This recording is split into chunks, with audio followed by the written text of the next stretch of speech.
Hello, welcome all of you. और आज की इस वीडियो में हम बात करेंगे इंसेस्ट्रल कर्मा के बारे में। हम देखेंगे कि इंसेस्टर्स कौन होते हैं, इंसेस्ट्रल कर्मा क्या है और ये हमें किस तरह से इफेक्ट करता है। तो शुरू करते हैं। पितृपक्ष के इस टाइम में थोड़ा कनेक्ट करते हैं अपने इंसेस्टर्स से और जानने की कोशिश करते हैं कि हम उनकी कैसे हेल्प ले सकते हैं या कैसे हेल्प कर सकते हैं। फर्स्ट थिंग, इंसेस्टर्स कौन हैं? हमारे पूर्वज, वो सभी जो हमसे पहले आए हैं और हम उसी इंसेस्टर लाइन का एक पार्ट होते हैं। देखिए, जिस तरह से मदर अर्थ है, जिस तरह से एक पेड़ है, पेड़ की शाखाएं होती हैं, अलग अलग पार्ट्स होते हैं, फ्लावर होते हैं, फूल होते हैं या फ्रूट्स होते हैं, और उनकी रूट जो ज़मीन में नीचे तक जाती है और मदर अर्थ उसे पकड़े रखती है, तो वो पूरा पेड़ इन सबसे मिलकर बनता है, राइट? बिल्कुल वैसे ही हम जिस फैमिली में बर्थ लेते हैं, क्योंकि ये स्पिरिचुअल वे में अगर हम हैं तो हम सब जानते हैं कि अपनी इंसेस्ट्रल लाइन, अपने पेरेंट्स, अपनी बॉडी हम खुद चूज़ करते हैं, अपनी लाइफ हम डिसाइड करते हैं। क्या प्रॉब्लम्स हमारी लाइफ में आएंगी, वो हमारी चॉइसेस हैं, क्योंकि लेसन्स हमें सीखने हैं। बिल्कुल। तो जब इंसेस्ट्रल लाइन जो है वो हम चूज़ करते हैं कि हमें किस फैमिली में बर्थ लेना है, तो उस लाइन में हमारे पेरेंट्स हैं, हमारे ग्रैंड पेरेंट्स हैं, दोनों साइड से, मदर एंड फादर। जितने भी लोग हमसे पहले आए वो हमारे इंसेस्टर्स हैं, हमारे पूर्वज हैं। अब इंसेस्ट्रल कर्मा क्या है? देखिए, हर एक सिटी, हर एक जगह, हर एक कंट्री, हर एक कम्युनिटी, इवन हर एक रिलीजन से आपका कुछ ना कुछ कर्मा होता है।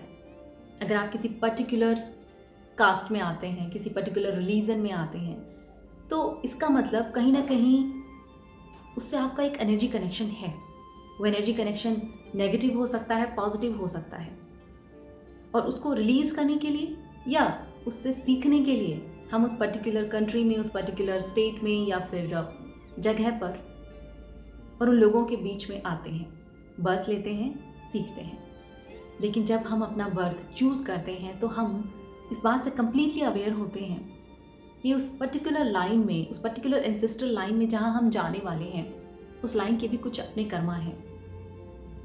फॉर एग्जाम्पल, अगर आप किसी रिलीजन से बहुत नफरत करते हैं, आप किसी दूसरे रिलीजन में हैं और किसी दूसरे रिलीजन से आप बहुत नफरत करते हैं, तो ऑटोमेटिकली आप उस रिलीजन को अपनी तरफ अट्रैक्ट करते हैं और कहीं ना कहीं नेक्स्ट लाइफ में आप वो चूज़ करेंगे, ताकि उस रिलीजन को लेकर आपके जो नेगेटिव पैटर्न्स हैं, जो नेगेटिव थॉट्स हैं, वो चले जाएं और उसकी जगह बस प्यार हो, एक्सेप्टेंस हो कि सब एक है। बिल्कुल वैसे ही तो किसी भी कास्ट को लेकर भी कुछ इस तरह के कर्मा या फिर थॉट पैटर्न हमारे अंदर होते हैं और हम नेक्स्ट टाइम वहीं आते हैं। तो इंसेस्ट्रल कर्मा का मतलब है कि कुछ ऐसे कर्म जिसमें हमारे पूर्वज शामिल होते हैं। हमारा बॉडी हमें अपने पेरेंट्स से मिला है। अगर मुझे कोई देखता है तो मेरे अंदर मेरी मदर और फादर दोनों हैं। कहीं ना कहीं उनके मेमोरीज हैं, उन्होंने जो अपनी लाइफ में देखा, जो फील किया, जो इमोशंस हैं, जो सभी चीज़ें जो पॉजिटिव हैं और जो नेगेटिव हैं, सब वो मेरे अंदर है। और अब उनके अंदर वो जो चीज़ें आई, वो आई हैं उनके पेरेंट्स से। उनके पेरेंट्स की जो मेमोरी है, उन्होंने जो बुरी चीज़ें अपनी लाइफ में फेस की हैं या अच्छी चीज़ें देखी हैं, सब हमारे पेरेंट्स में आई हैं। तो इस तरह से ये जो रूट है, ये जो जर्नी है, ये चलती रहती है। हमारी सोल का एक अपना कर्मा है, वो एक अलग जर्नी है, सोल जर्नी। लेकिन इस बॉडी के साथ भी हमारा कर्मा है, क्योंकि इस बॉडी में हम आए हैं, अपना पूरा लाइफ हम यहाँ स्पेंड करते हैं, तो इसका कर्ज भी हमारे ऊपर कहीं ना कहीं होता है। और क्योंकि ये बॉडी मुझे मेरे इंसेस्टर्स से मिली है, तो उनके साथ, इस बॉडी के साथ कुछ नेगेटिव कर्मा भी अटैच होकर आते हैं। ना सिर्फ नेगेटिव, पॉजिटिव भी चीज़ें होती हैं। बॉडी की जो पॉजिटिव चीज़ें हैं, आप कुछ भी कह सकते हैं। कुछ लोगों में बहुत अच्छी इंटेलिजेंसी होती है, कुछ बोलने में अच्छे होते हैं, कुछ दिखने में अच्छे होते हैं, कुछ में बहुत एम्पैथी होता है, इमोशंस होते हैं, कुछ बहुत रिस्पेक्टेड होते हैं, और कई बार इंसेस्ट्रल लाइन में ही हमें बहुत सारा पैसा भी मिलता है। तो जब इतनी सारी चीज़ें अच्छी आ रही हैं, तो डेफिनेटली नेगेटिव कर्मा हमें लेने ही पड़ेंगे। और ये नेगेटिव कर्मा कैसे हो सकते हैं? फॉर एग्जाम्पल आपके एंसेस्टर्स ने, आज के टाइम पे अगर हम देखें तो हो सकता है वो चीज़ें इफ़ेक्टिव नहीं हैं, लेकिन आज से अगर 100, 200, 300 साल पहले जाकर हम देखते हैं और अपने एंसेस्टर्स की लाइफ को समझने की कोशिश करते हैं, तो दिखता है कि वो उतना ईजी नहीं था जितना आज हम हैं। और हो सकता है कई बार पेरेंट्स से कहते हुए सुना होगा कि आज तो सब बड़ी आसानी से मिल जाता है, हमें चीज़ें बड़ी मुश्किल से मिली हैं, हमने ये किया है, हमने वो किया है। बट वो जो सारे एक्सपीरियंस हैं वो हमारे अंदर भी हैं। उन्हें लगता है कि वो एक्सपीरियंस सिर्फ उनके हैं, लेकिन वो उनसे हमारे अंदर आए हैं, तो हमारे अंदर ऑलरेडी वो एक्सपीरियंस्ड हैं। और उसी की वजह से हमारे बिलीफ सिस्टम सेट होते हैं, मनी को लेकर, हार्ड वर्क को लेकर, आसपास के लोगों को लेकर। वो सब हमें हमारे ही इंसेस्टर्स से मिले, हमारे पेरेंट्स से मिले, हमारे ग्रैंड पेरेंट्स से मिले हैं। तो उस टाइम पे जब हो सकता है कि हमारे इंसेस्टर्स ने भूख देखी हो, क्योंकि पैसा इतना इजीली अवेलेबल नहीं होता था, हो सकता है हमारी इंसेस्टर लाइन में ही लोगों ने बहुत डिसरिस्पेक्ट देखा हो। कई बार कुछ कास्ट ऐसी होती हैं जिनमें उन्हें वो रिस्पेक्ट नहीं मिलता, और वो अगर हम अपने साथ लेकर आ रहे हैं तो ऑटोमेटिकली वो इमोशन हमारे अंदर होगा that I am not worthy of respect. हो सकता है आपके एंसेस्टर्स ने कुछ ज़मींदार या फिर इस तरह की फैमिली से आप आए हों और उन्होंने दूसरे लोगों पे गलत किया, तो वो अपने साथ कुछ कर्ज लेकर आते हैं, कुछ बुरे कर्ज लेकर आते हैं जो हम अपने ऊपर भी कैरी करके रखते हैं। वो चले जाते हैं लेकिन वो कर्ज इस इंसेस्ट्रल लाइन में चलते रहते हैं और हमें भी वो चुकाने पड़ते हैं। हो सकता है कई बार, जैसे अगर हम इंडिया की बात करें 1947 के टाइम पे जब हमारा देश आज़ाद हुआ, या उससे भी पहले जब ब्रिटिश हमारी कंट्री में थे, उस टाइम पर जो हमारे इंसेस्टर्स रहे होंगे उनकी मेंटालिटी क्या रही होगी, उन्हें कितना टॉर्चर मिला होगा, वो अपनी लाइफ, वो फ्रीडम उन्होंने देखा ही नहीं होगा। तो कहीं से वो सब चीज़ें भी हम अपने साथ अपने अंदर लेकर आते हैं। इसीलिए जब भी कुछ ऐसा होता है हमारे अंदर वो प्रोग्राम सेट है कि हमें फ्रीडम चाहिए, क्योंकि वो ऑलरेडी हमारे इंसेस्टर्स इतना सब कुछ झेल चुके होते हैं, तो हमारे अंदर वो कैपेसिटी नहीं है कि अब हम उसे झेलें फिर से। तो जब भी कुछ ऐसा होता है, आपको कोई दबाने की कोशिश करता है, तो ऑटोमेटिकली हमारे अंदर वो फ्रस्ट्रेशन और एंगर निकल कर आता है कि कोई मुझे बांध नहीं सकता, oh hello I am free. तो ये क्वालिटीज़ भी हमें हमारे इंसेस्टर्स से मिलती हैं। इसी तरह कई बार ऐसा होता है कि आपने देखा होगा कई फैमिलीज़ ऐसी होती हैं जिनमें बहुत कम एज में लोगों की डेथ हो जाती है, और ये बस एक के बाद चलता ही रहता है। कुछ फैमिली ऐसे होती हैं जो बहुत मेहनत करते हैं, लोग, उनके बच्चे भी बहुत मेहनत करते हैं, इंटेलिजेंट है, सब है, लेकिन उनके पास फिर भी फाइनेंशियल ग्रोथ नहीं हो पाती। उसके पीछे भी कुछ ना कुछ कर्ज या नेगेटिव पैटर्न्स होते हैं।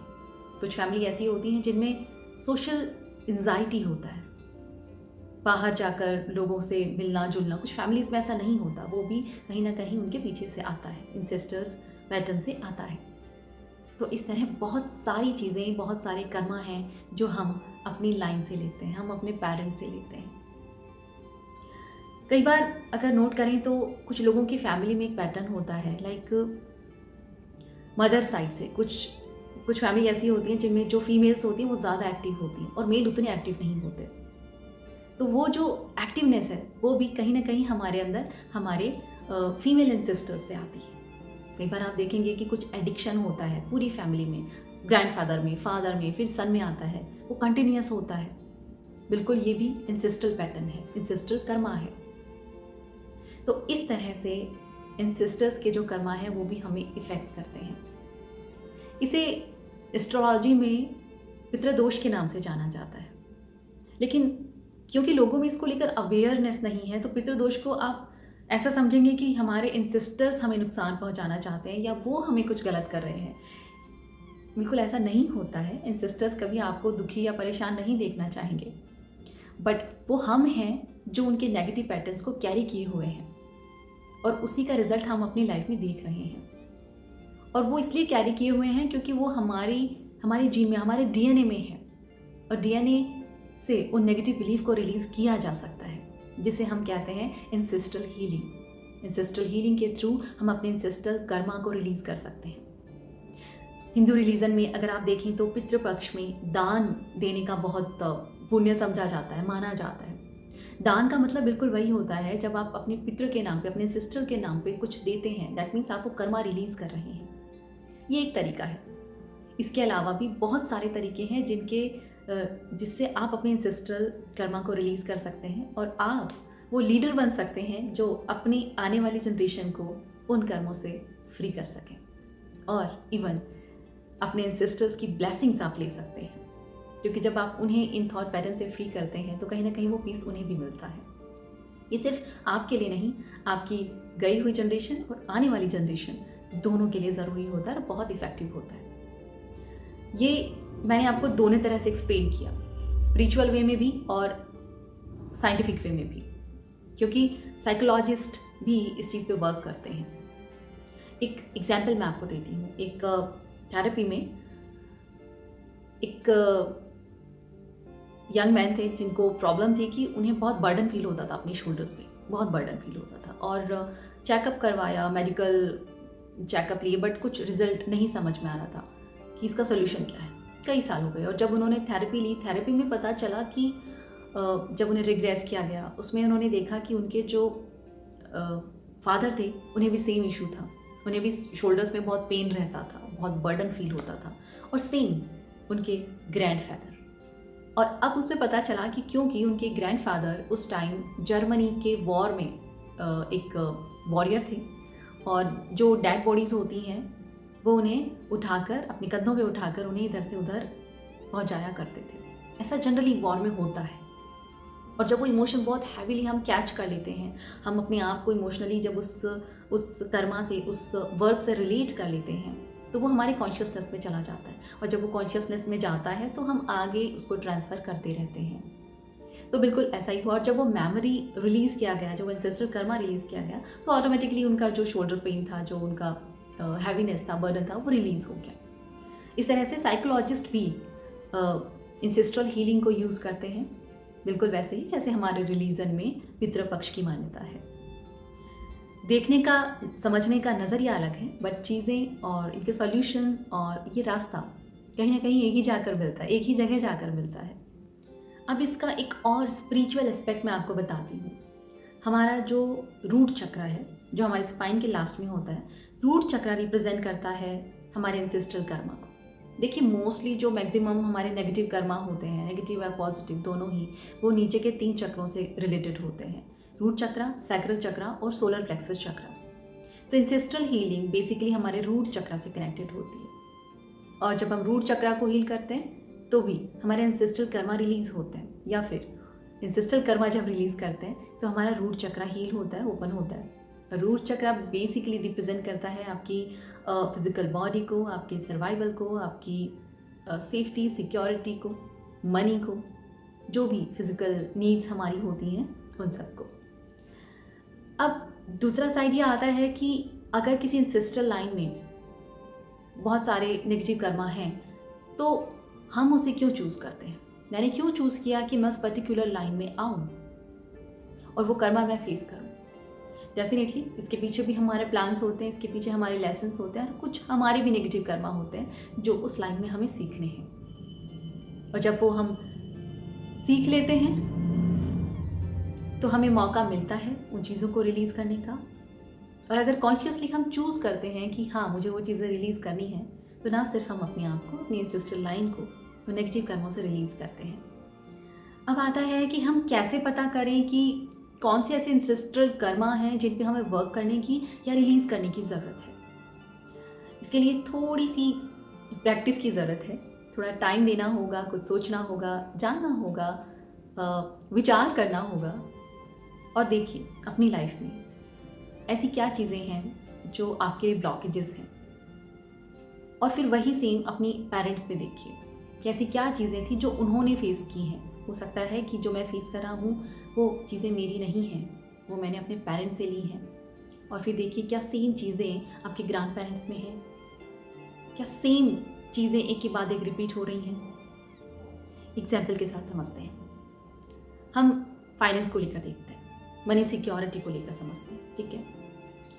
फॉर एग्जाम्पल, आप बहुत इंटेलिजेंट हैं, आप बहुत मेहनत भी करते हैं, लेकिन बहुत एफर्ट्स लगाने के बाद भी आप अपनी लाइफ में उतना मनी अट्रैक्ट नहीं कर पा रहे, उतनी सक्सेस अट्रैक्ट नहीं कर पा रहे।